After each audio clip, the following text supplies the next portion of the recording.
Hi, I'm Rob Word.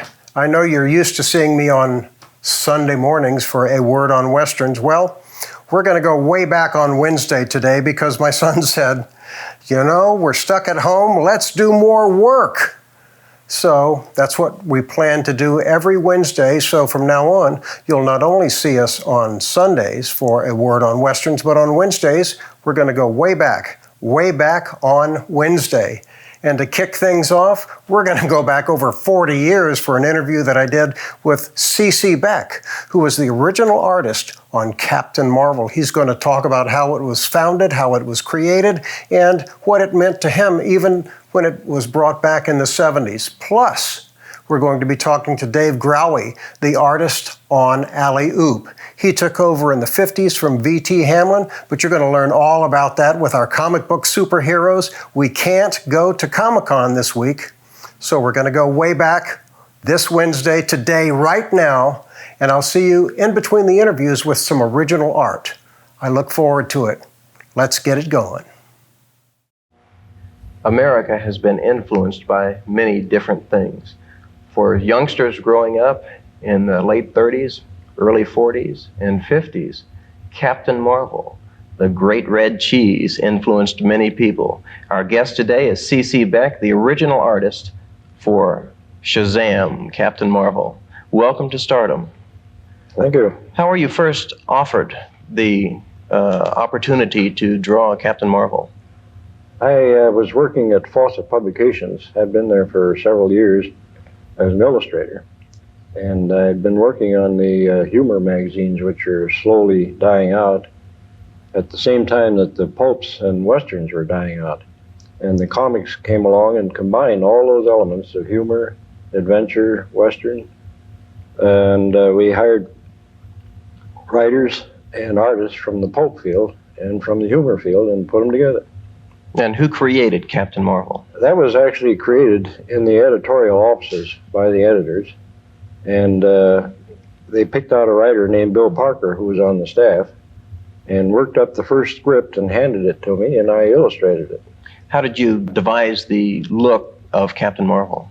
I'd been working just before that on a daily sketch, supposedly a page from a sketchbook of a reporter in Hollywood, what was going on with Errol Flynn and Fred McMurray and Clark Gable and all Vivian Lee and all the girls at that time.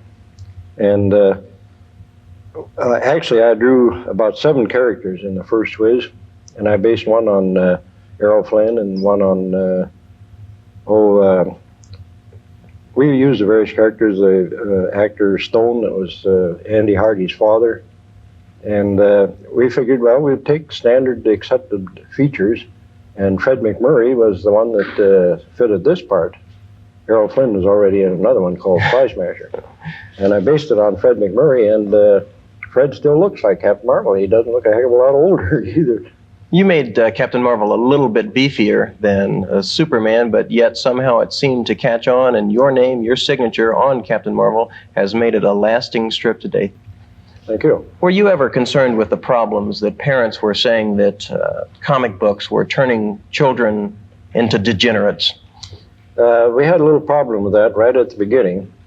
And then most of the publishers, including Fawcett, set up advisory boards. Admiral Byrd and Eleanor Roosevelt and several of the leading educators of the time came in. And we all agreed in our meetings, which were very free and open, that compared to the fairy tales, the comics were pablum. And they knew all the problems, and they knew how to get around the objections. So under their guidance, we didn't have much trouble. What about the EC line of comics where they... Well, that's the thing that cut all the thing loose, and they had big trouble with the censors and the advisory board, but I was already out of it by that time.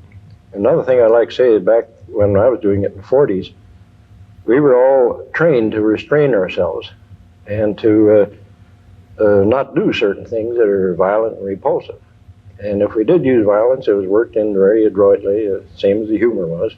And I don't think our Captain Marvel offended anybody any more than Donald Duck did, maybe less.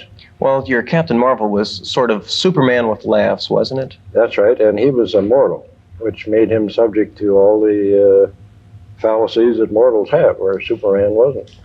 When the Superman publishers began the new Captain Marvel called Shazam in the 70s, I believe, and you drew the first few issues of that, how did that capture the feel of the old ones, or did they at all? We couldn't recapture it, and they went more and more to reprints. And I haven't seen one for a long time now, but what the people are still buying is the reprints, not the new ones. I think they kind of gave up on the new ones. It doesn't work anymore, and you could bring back Ricardo Cortez today. Well, if anybody out there knows who Ricardo Cortez is, he was in Lost Zeppelin. Well, thanks for joining us today, C.C. Beck, the artist on one of the great comic heroes in the world, Captain Marvel. A family of comic book heroes, C.C. Beck and Fawcett, worked on a series called The Marvel Family. We had Captain Marvel Jr., and Mary Marvel.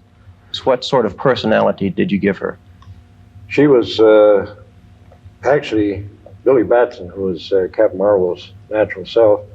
She was his long-lost twin sister.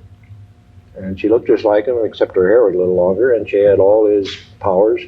And actually, she was smarter than Billy. And that went over so well that they introduced Freddie Freeman, who was Captain Marvel Jr. Now, he was a complete stranger. But he acquired the powers, too, because he was good and pure and loyal and so on. And then they went on and introduced other characters just as kind of sidelines. And they had Uncle Marvel. It was a sort of a W.C. Fields, a fraud. And they had Baby Marvel and Freckles Marvel and Marvel Bunny and I don't know how many. But did they all say Shazam to turn into their superhero self? No, Marvel Jr. said Captain Marvel. And Mary said Shazam and turned into a girl, and Uncle Marvel said Shazam, but nothing ever happened. Then he had to rush out of the room and take his suit off and come back in.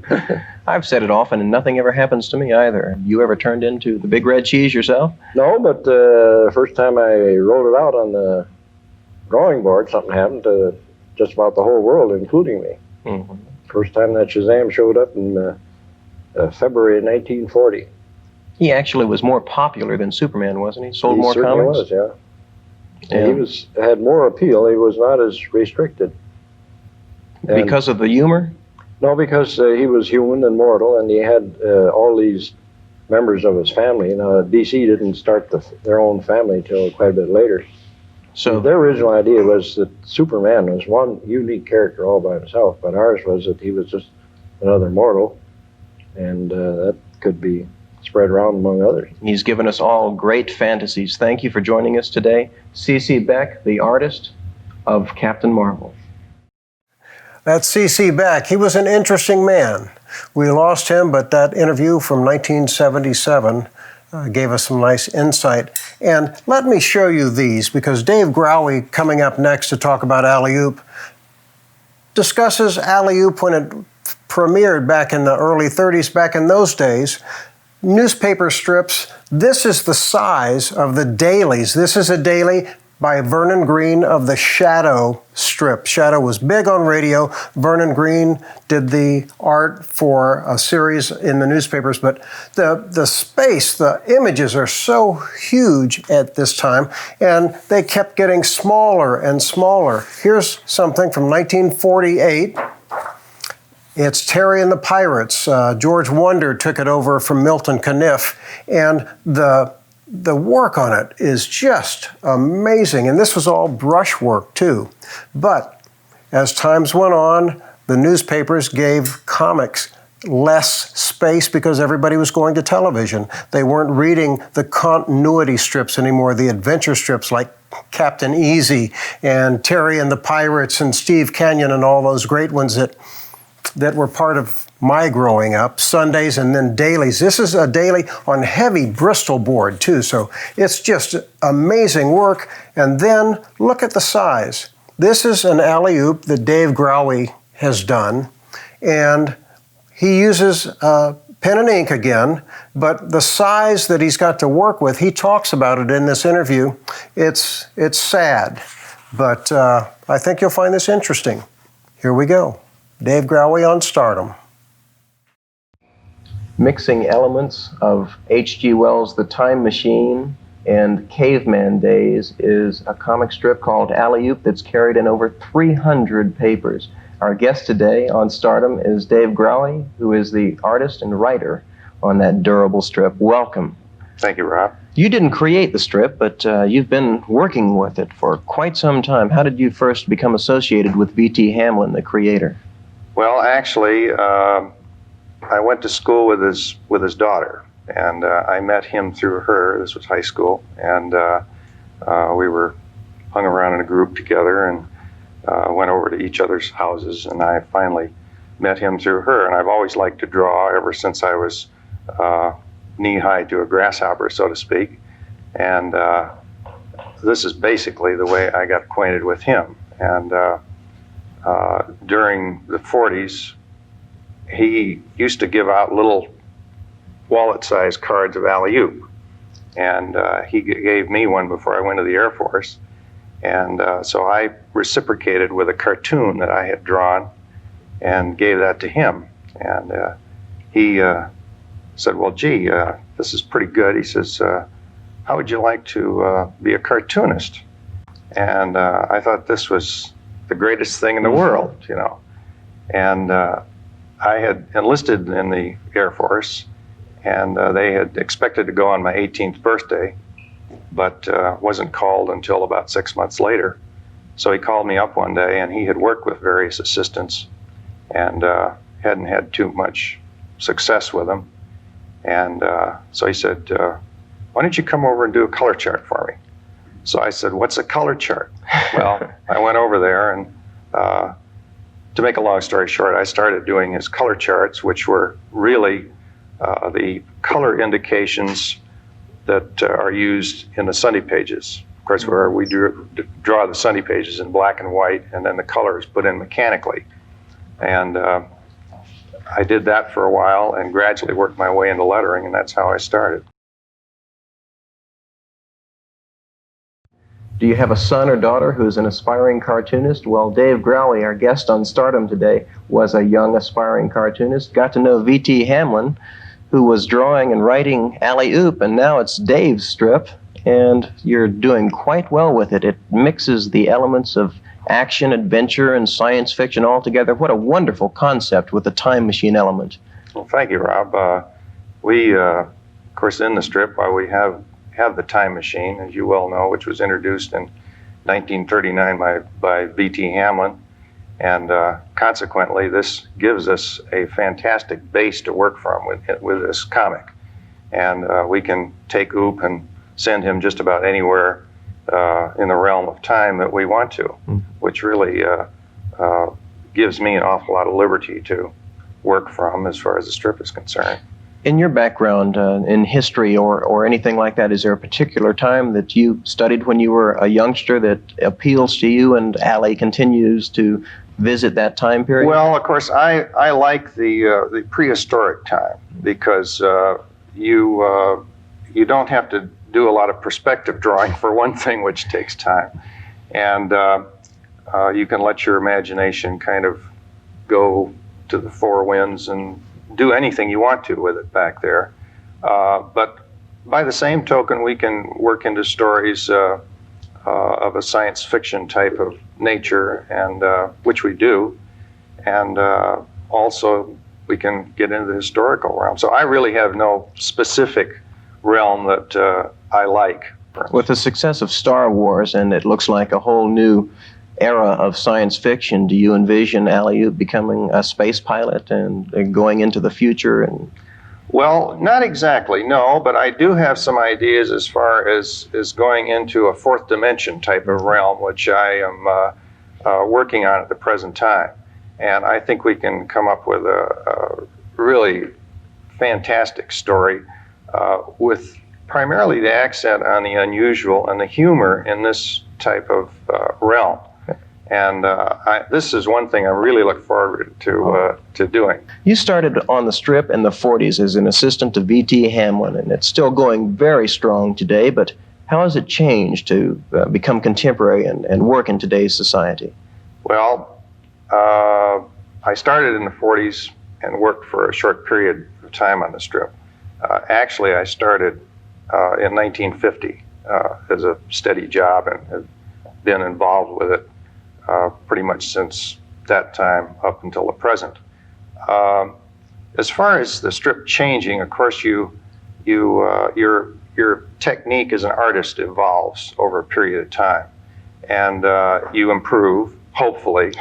And of course, I think you can see it particularly in OOP. If you go back to the very early strips, you can see the artistic change, particularly between the time that VT started it and up until he got into the time travel element in the 40s, when his technique became pretty well established.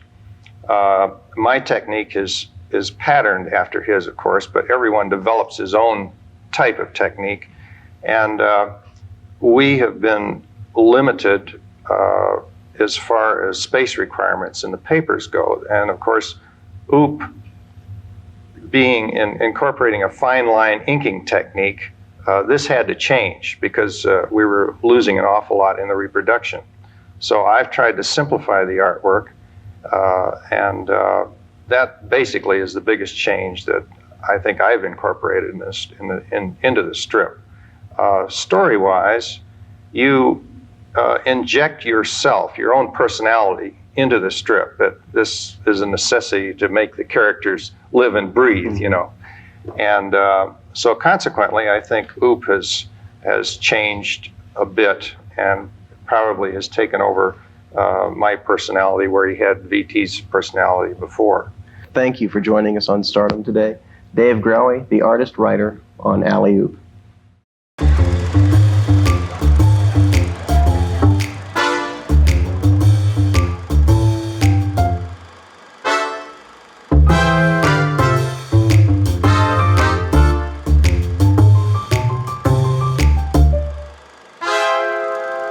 Thanks for watching our first episode of Wayback on Wednesday. Wow. Yep, that's what it is. Wow. And it's a lot of work, so I want you to send in some comments to tell me if you think it's worth it, if you're having fun, if you learned something, if it was enjoyable, if you had some laughs. We did. We have nothing else to do. We're trapped here at home, so we're just going to edit our brains out here, and we'll see you next time. So like, subscribe, share, and please let us know what you thought. Thanks for joining us.